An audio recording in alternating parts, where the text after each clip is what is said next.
Jesus and his disciples had been working hard to spread the good word of God.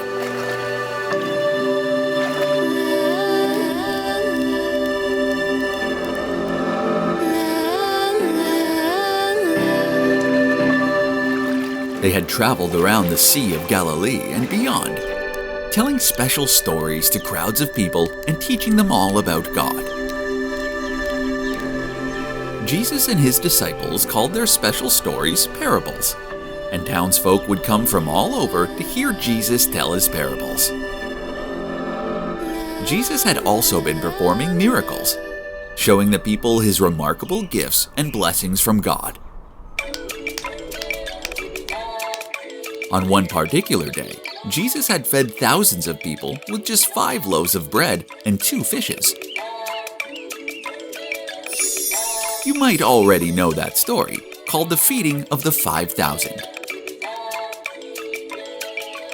The disciples had seen Jesus perform this miracle, but didn't quite understand.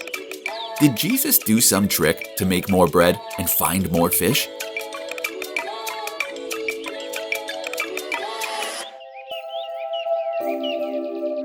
On the evening of this day, Jesus and his disciples were feeling tired. It had been a long day. Jesus had fed the crowds, told them lots of parables, and even healed their sick people. His disciples wanted to start their journey to the next destination. It was getting late in the day, and they were in a remote part of the lake. The villages were quite far away, and they had planned to travel on to Capernaum and Gennesaret. These were small settlements across the Sea of Galilee that they needed to travel to by boat.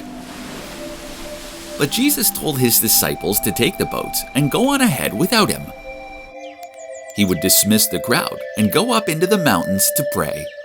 He thanked the crowd for listening and dismissed them for the day.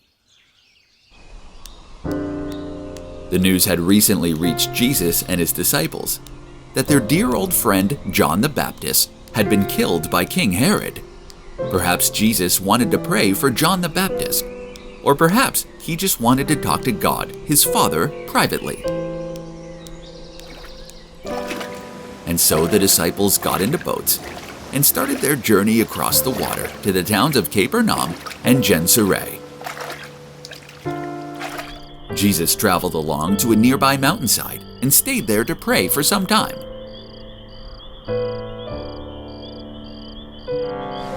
He could see the disciples' boats traveling out on the lake, buffeted by a strong wind. They were already some way away from the shore. Jesus stayed on the mountain until the early hours of the morning, praying to God. He thought about his day preaching to the townspeople, healing the sick, and performing miracles. Then, when he was ready to finish praying and come down from the mountainside, he looked out to the waters. He could still see the boats of disciples floating around some way away on the lake. It was shortly before dawn.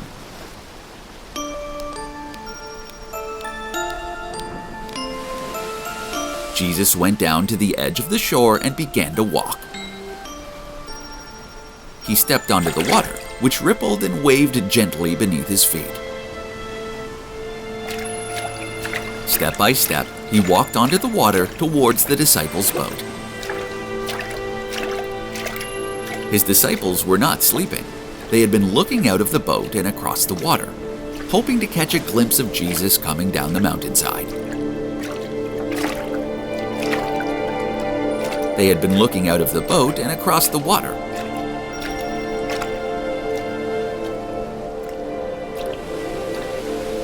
When they saw the figure of Jesus coming across the water towards them, they felt terrified and they cried out, "It's a ghost! Ah!"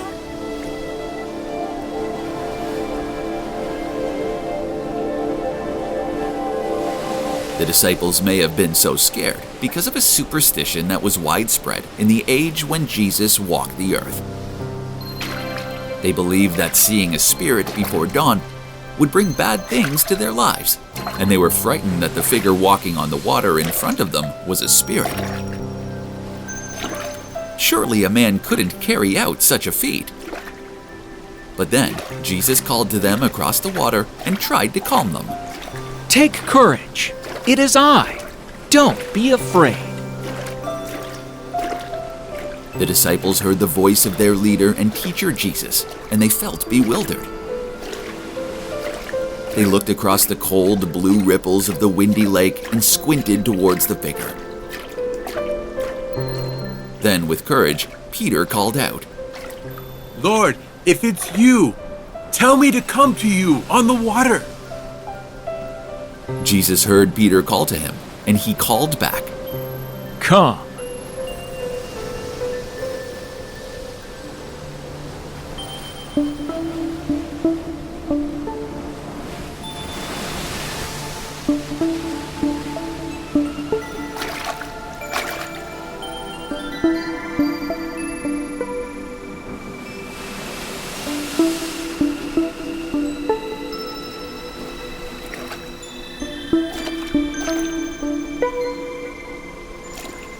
For the first few steps, to the amazement of the other disciples, Peter walked cleanly across the surface of the water, with ripples forming beneath his feet, just like Jesus had. The disciples watched in wonder, their eyes wide. But after the first few steps, the wind blew harder, and the dark sea rumbled beneath Peter's feet.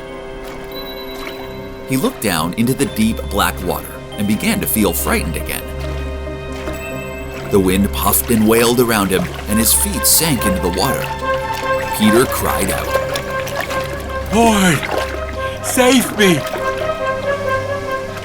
Lord, save me, please!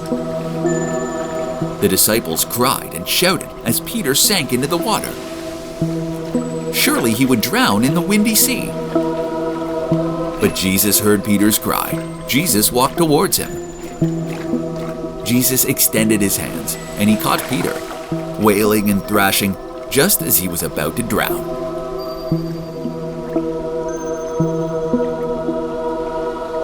He took Peter's hand and brought him back to the boat.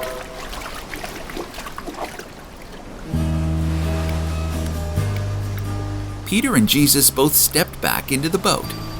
Peter shook the water from his clothes. Jesus said to Peter, You of little faith, why did you doubt? The wind had dropped now, and the deep waters of the Sea of Galilee were cold and still again. Peter and the other disciples were amazed. Surely they had seen a miracle. Jesus had walked on water and rescued Peter from certainly drowning. And indeed, Peter had walked on water for just a few steps too, guided by Jesus. All the disciples dropped to their knees and worshipped Jesus. They reached out towards Jesus, saying, Truly, you are the Son of God.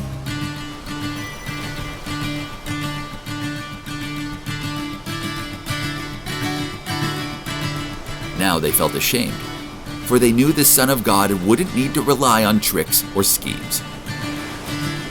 Jesus had faith in God, and God had provided for Jesus and his followers. The disciples had witnessed the miracles of the feeding of the 5,000, and the miracle of Jesus walking on water. How lucky they were! Now they understand that Jesus was truly the Son of God. The disciples took up the oars again and continued the journey onto the small towns of Gennesaret and Capernaum. When they reached these places, they told all the local people about the amazing things they had seen Jesus do and the wonderful parables he had told them. The townsfolk of these places recognized Jesus. They had already heard word of a wonderful preacher who had come from God to help the people of the world. They brought out their sick and wounded and took them to Jesus, begging him to let the sick touch the hem of his cloak. Jesus was kind, and he let all the sick people come to him. All those who truly believed in the word of God were healed when they touched his clothes, and they danced and celebrated in the streets of Gennesaret and Capernaum. And so, the good news about Jesus and his miracles continued to spread throughout the land.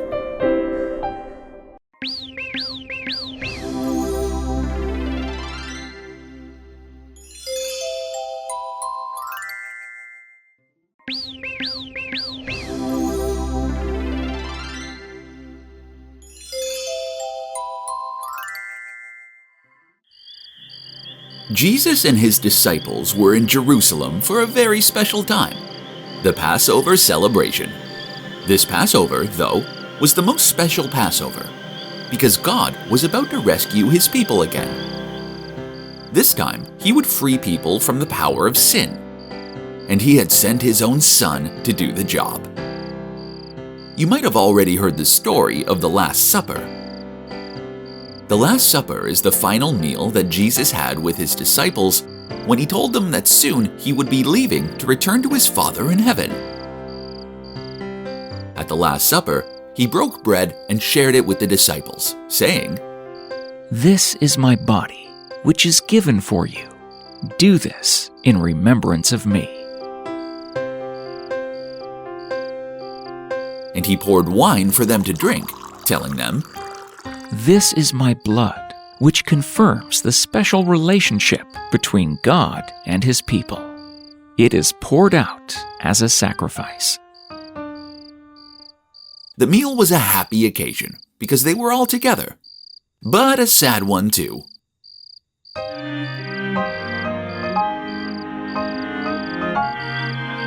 They knew that the elders of different faiths were looking for Jesus because they wanted to throw him in prison or worse.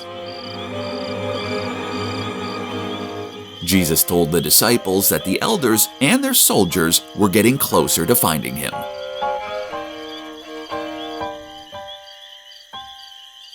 As well as showing them how to eat the Lord's Supper with the bread as his body and the wine as his blood, Jesus foretold that the faith of his disciples would soon be tested. "All of you will desert me, for the scriptures say, God will strike the shepherd, and the sheep will be scattered. But after I am raised from the dead, I will go ahead of you to Galilee and meet you there." The disciples did not believe Jesus. They had seen Jesus perform miracles. They believed in him and loved him as the Son of God. They would never betray him.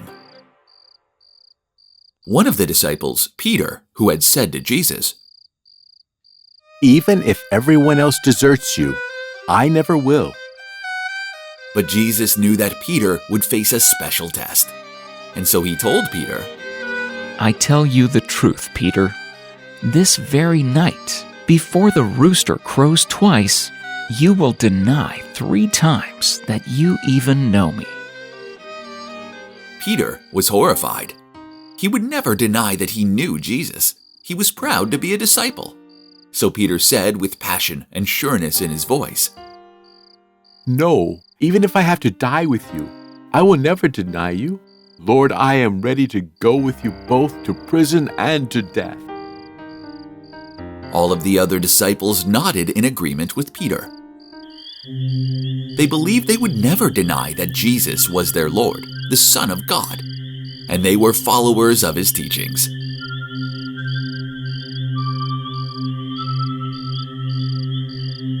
After their supper, Jesus led 3 of his disciples to a beautiful olive grove called the Garden of Gethsemane. The stars twinkled above them, and the moon lit their pathway. The 3 disciples he had chosen to come with him were Peter, John, and James. They walked into the olive grove, where the twisted gray tree trunks surrounded them, and the cool green leaves rustled gently in the warm breeze. The disciples and Jesus had come to Gethsemane many times before to pray, so they knew the garden well. As they walked, Jesus began to look troubled and sad. he said to Peter, John, and James, My soul is overwhelmed with sorrow. Stay here and keep watch with me. The 3 disciples felt tired and weary after their meal and their walk to the garden. But they were happy to be with Jesus and were keen to obey his wishes. They assured Jesus that they would stay awake and pray, watching out for anyone walking into the garden. Jesus walked a little way away from the 3 disciples and knelt to pray to God, his Father. Father, if you are willing, remove this suffering from me. Nevertheless, not my will, but yours be done. He prayed for a bit longer, thanking God for his love.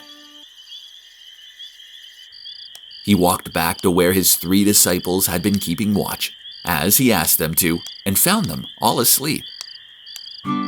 He was disappointed. He woke them and said, Why are you sleeping? Rise and pray that you may not enter into temptation.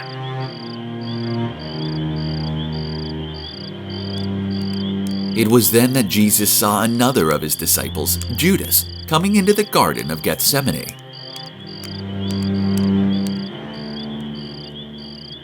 An army of men followed Judas.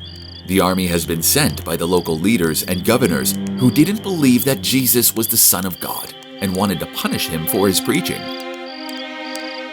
When Jesus saw them coming, he said to Peter, John, and James, Look, the hour has come, and the Son of Man is delivered into the hands of sinners. Rise, let us go. Here comes my betrayer. Peter, John, and James were astonished to see Judas leading the governor's army right to Jesus. Judas had betrayed Jesus. The one I kiss is the man you seek. Arrest him. Jesus did not run or hide from the men who had come to arrest him. He simply said to Judas, Do what you came for, friend. And as Judas stepped forward and kissed Jesus on the cheek, Peter drew a sword from his belt and attacked one of the soldiers, cutting his ear off. Jesus held up his hand and said, Put your sword back in its place, for all who draw the sword will die by the sword. Peter understood that this was all part of Jesus' plan. Although he was sad and scared for Jesus, he put his sword back into his belt. Jesus stepped forward and healed the soldier's ear.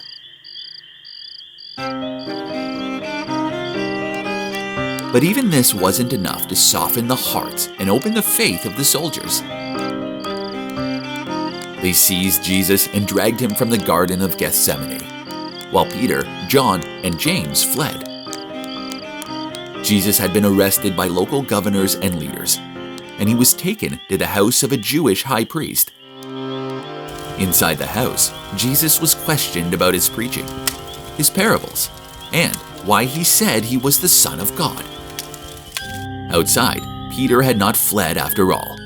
Instead, he had carefully followed the soldiers and Jesus at a safe distance, trying to see where they were taking him. Peter was scared that if the soldiers saw he had followed Jesus, he would be arrested and questioned too.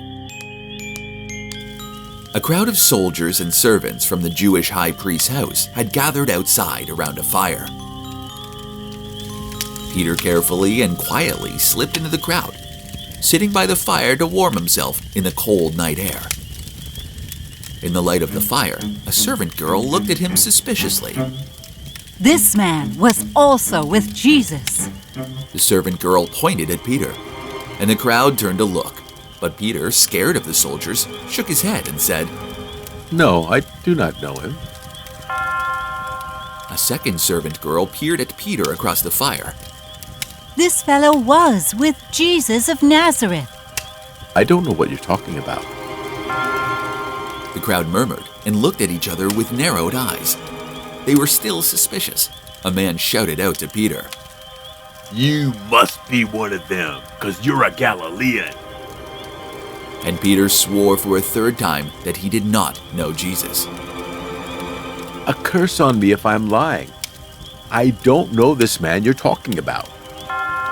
As the last word left Peter's lips, he heard a rooster crow twice. He remembered what Jesus had said to him the night before, that Peter would betray Jesus this very night before the rooster crows twice. As the sun came up, Peter wept and wept. Peter had done just as Jesus had predicted. Peter had let Jesus and God down.